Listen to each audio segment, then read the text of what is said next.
اعوذ باللہ من الشیطان الرجیم بسم اللہ الرحمن الرحیم الحمد للہ رب العالمین والصلاة والسلام علی اشرف الانبیاء والمرسلین واہل بیتہ الطیبین الطاہرین المعصومین اما بعد۔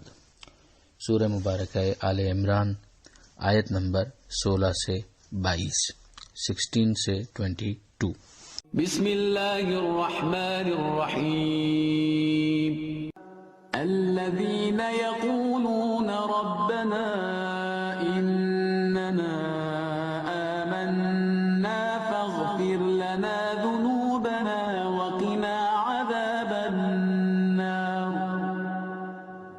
الصابرين والصادقين والقانتين والمنفقين والمستغفرين بالأسحار شهد الله أنه لا إله إلا هو والملائكة وأولو العلم قائما بالقسط لا إله إلا هو العزيز الحكيم إن الدين عند الله الإسلام وما اختلف الذين أوتوا الكتاب إلا من بعد ما جاءهم العلم بغيا بينهم ومن يكفر بآيات الله فإن الله سريع الحساب فإن فقل أسلمت وجهي لله ومن اتبعني وقل للذين أوتوا الكتاب والأميين أأسلمتم فإن أسلموا فقد اهتدوا وإن تولوا فإنما عليك البلاغ والله بصير بالعباد إن الذين يكفرون بآيات الله ويقتلون النبيين بغير حق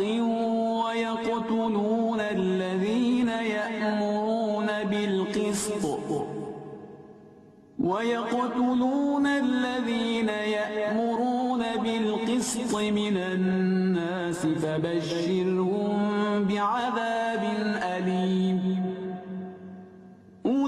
أولئك الذين حبطت أعمالهم في الدنيا والآخرة وما لهم من ناصرين۔ گزشتہ صفحے میں ہم نے دیکھا کہ پروردگار عالم نے صاحبان تقوی کی کچھ صفات بیان کی اور ان کے انعامات کا بھی ذکر فرمایا کہ ان کے لیے جنت کی نعمتیں بھی ہیں اور ان کے لیے اللہ کی رضا بھی ہے۔ آگے ان کے مزید اوصاف اور ان کی دعائیں ذکر ہو رہی ہیں کہ یہ وہ لوگ ہیں جو یہ کہتے ہیں، یعنی ان کا مطمع نظر، ان کے دل کی آواز اور ان کی مناجات یہ ہے کہ ہمارے رب، ہم یقیناً ایمان لائے، تو ہماری مغفرت فرما جو ہم سے گناہ ہو گئے اور ہمیں جہنم کے عذاب سے محفوظ فرما۔ یعنی یہ جو صاحبان تقوی ہیں یہ معصوم نہیں ہیں، غلطیاں ان سے ہو سکتی ہیں، مگر یہ اپنی غلطیوں پر اصرار نہیں کرتے بلکہ اپنے ان گناہوں کی معافی پروردگار عالم سے طلب کرتے ہیں۔ پھر ان کے مزید اوصاف بیان کرتے ہوئے ارشاد فرمایا کہ یہ صبر کرنے والے ہیں، یہ سچے ہیں اور یہ مسلسل اطاعت کرنے والے ہیں، یہ خدا کی راہ میں خرچ کرنے والے ہیں اور یہ سحر کے وقت خاص طور پر استغفار کرنے والے ہیں۔ اب یہاں پر استغفار کا جو سحر کے ساتھ ذکر کیا، اس سے اس کی اہمیت بھی سمجھ میں آتی ہے کہ ویسے تو انسان ہر وقت استغفار کرے اور خدا سے مغفرت طلب کرے، مگر سحر خیزی جو ہے وہ بڑا ممدوح وصف ہے، اور اس میں خاص طور پر نماز شب اور نماز تہجد جو ہے وہ بڑی خاص ایک اہم عبادت ہے کہ جس کی بڑی تاکید کی گئی ہے، مگر ظاہر ہے کہ واجب نمازوں کے بعد ہی اس کی طرف انسان زیادہ توجہ کر سکتا ہے۔ فجر کی نماز ہی اگر کسی سے قضا ہو رہی ہو تو نماز شب کی تاکید فضول ہے۔ اگلی آیت کے اندر پروردگار عالم نے دو انتہائی اہم عقائد کی طرف متوجہ کیا کہ اللہ گواہی دیتا ہے کہ اس کے سوا کوئی معبود نہیں ہے۔ اب یہ اللہ کی گواہی مختلف جو کائنات کے اندر آثار ہیں خود انسان کے اپنے وجود کے اندر، ان کے ذریعے سے بھی ہے، اور وہ آیتیں جو خدا نازل کرتا ہے ان کے ذریعے سے بھی ہے جو قرآن کی صورت میں ہمارے سامنے ہے۔ پھر خدا فرماتا ہے کہ ملائکہ بھی اس بات کی گواہی دیتے ہیں۔ اب ملائکہ کا تدبیر کے اندر جس طرح سے پروردگار کی اطاعت کرتے ہوئے مختلف امور کو انجام دینا، اور اسی طرح سے مثلا جناب جبریل کا آیتوں کو لے کر نازل ہونا، یہ ان کی طرف سے گواہی بن گئی۔ وہ اولو العلم میں، اور اسی طرح صاحبان علم بھی اس بات کی گواہی دیتے ہیں کہ اللہ کے سوا کوئی معبود نہیں۔ تو صاحبان علم کا علمی دلائل کے ذریعے گواہی دینا، اور اسی طرح سے پھر ان کا میدان عمل کے اندر قربانیاں پیش کرنا، تو یہ غیب پر ایمان ہی تو ہے کہ جو انسان کو دنیا میں قربانی کے لیے آمادہ کرتا ہے، کہ وہ اس خدا وحدہ لا شریک کے اوپر اطمینان اور یقین رکھتا ہے، سجدوں سے کھینچتا ہے جو مسجود کی طرف، تنہا جو ایک اشارہ ہے معبود کی طرف۔ تو جوش ملی آبادی کا بھی امام حسین علیہ السلام کے اس سجدے کے اوپر بہت ہی خوبصورت شعری انداز میں تبصرہ ہے۔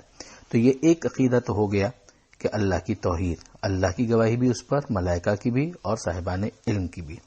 جو دوسرا عقیدہ ساتھ ہی ساتھ ہے وہ ہے قائمن بالقسط، کہ خدا جو ہے وہ قسط، عدل کے اوپر قائم ہے، عدالت کے ساتھ برقرار ہے۔ یہیں سے آپ اندازہ کیجئے کہ دو گواہیاں جو بہت امپورٹنٹ یہاں پر دی گئیں، اس میں توحید کے ساتھ عدل کو بھی شامل کیا گیا۔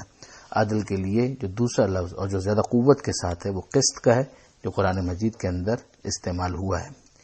پھر پروردگار عالم فرماتا ہے کہ لا الہ الا ہو، اللہ کے سوا کوئی معبود نہیں، اور وہ عزیز اور حکیم ہے۔ اس کو یوں کہا جائے کہ ایک مرتبہ پھر توحید اور عدل کو اس طرح سے بیان کیا گیا کہ اللہ کے سوا کوئی معبود نہیں، اور جب وہ عزیز اور حکیم ہے تو اس کا نتیجہ عدالت ہی ہوگا، کہ حکیم کا کوئی فعل اور کام حکمت سے خارج نہیں ہوتا۔ حضرت علامہ سید علی نقوی صاحب نے حاکم نیشاپوری کی بعض عبارتوں کو کوٹ کر کے بہت عمدہ نتائج مرتب کیے ہیں، اور وہ پڑھنے سے تعلق رکھتے ہیں۔ اگلی آیت جو 19ویں آیت ہے، اس میں ارشاد ہوتا ہے کہ دین اللہ کے نزدیک فقط اسلام ہے، اور یہ اسلام کا تعارف جو پروردگار عالم نے یہاں پر کروایا، اور اس کے بعد پھر فوراً بعد اہل کتاب کے اختلاف کا ذکر کیا۔ اسی سے ایک مرتبہ پھر ہمیں سمجھ میں آیا کہ اہل کتاب کا اس آخری نبی کو اگنور کرنا اور انکار کرنا خدا کے نزدیک قابل قبول نہیں ہے۔ اسی لیے ساتھ ہی اس کی مذمت کی جا رہی ہے کہ دین اللہ کے نزدیک صرف اسلام ہے۔ جو پلورلزم کے بہت زیادہ ایڈوکیٹ کرنے والے ہمارے دوست ہیں، ان کو چاہیے کہ ان آیتوں کو بہت توجہ کے ساتھ اور کھلے دل کے ساتھ پڑھیں، کہ ایک الاسلام کہہ کر کہ دین فقط اللہ کے نزدیک یہ ہے، اور پھر فوراً بعد اہل کتاب کے اوپر تنقید، تو اس کا نتیجہ ہی یہ ہے کہ یہود اور نصارہ کا جو نظریہ ہے وہ خدا کے نزدیک قابل قبول نہیں ہے قرآن کی روشنی میں۔ اور انہوں نے اختلاف کیا کہ انہوں نے اوتل کتاب جو اہل کتاب ہیں، بعد اس کے کہ ان کے پاس علم آ چکا ہے، بغیم بینہم، یہ ان کی بغاوت، یہ ان کی شرارت ہے جو آپس میں کر رہے ہیں، اور جو اللہ کی آیتوں کا انکار کرتا ہے تو اللہ بہت جلد حساب لینے والا ہے۔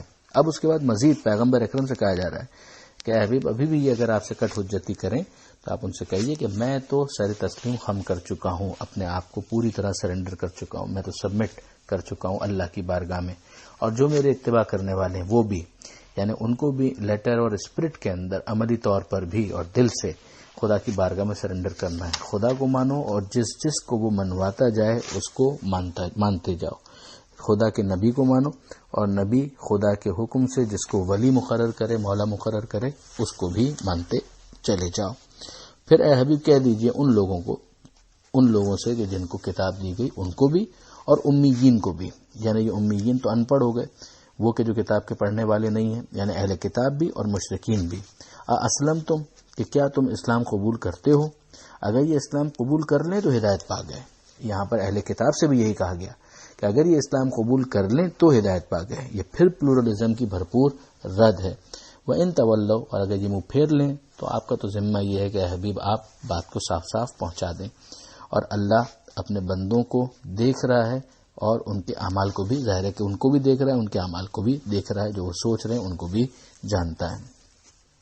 اگلی آیت میں پروردگار عالم نے ارشاد فرمایا کہ یقیناً وہ لوگ کہ جنہوں نے اللہ کی آیتوں کا انکار کیا، ایک نمبر 2، انہوں نے نبیوں کو قتل کیا بغیر حق کے۔ بغیر حق ہی کے قتل کرنا ہوتا ہے، مگر اصول سمجھ میں آ گیا کہ نبیوں کو بھی اس طرح سے قتل کیا گیا.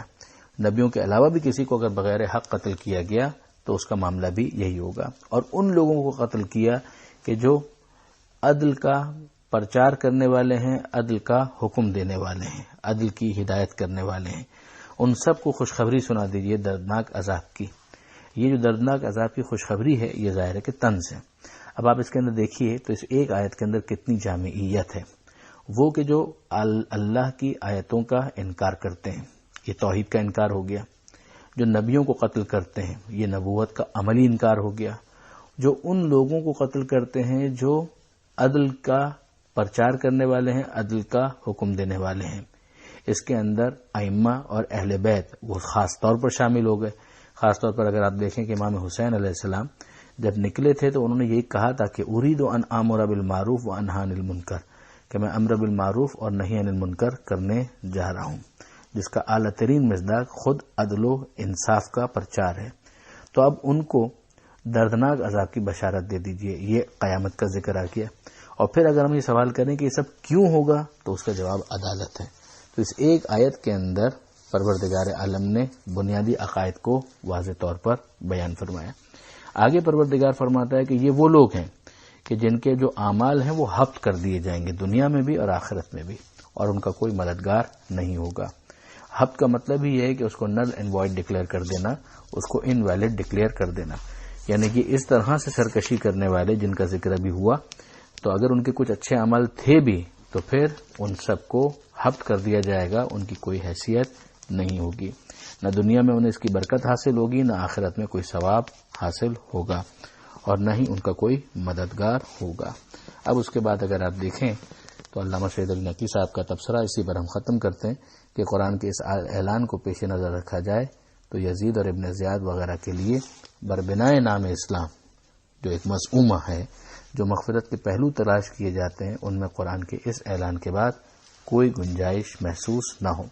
دعا ہے کہ پروردگار ہمیں قرآن مجید سمجھنے اور اس پر عمل کرنے کی توفیق عطا فرما، اور وارث قرآن امام زمانہ کے ظہور میں تعجیل فرما. وآخر دعوانا ان الحمدللہ رب العالمین، والسلام علیکم ورحمۃ اللہ وبرکاتہ.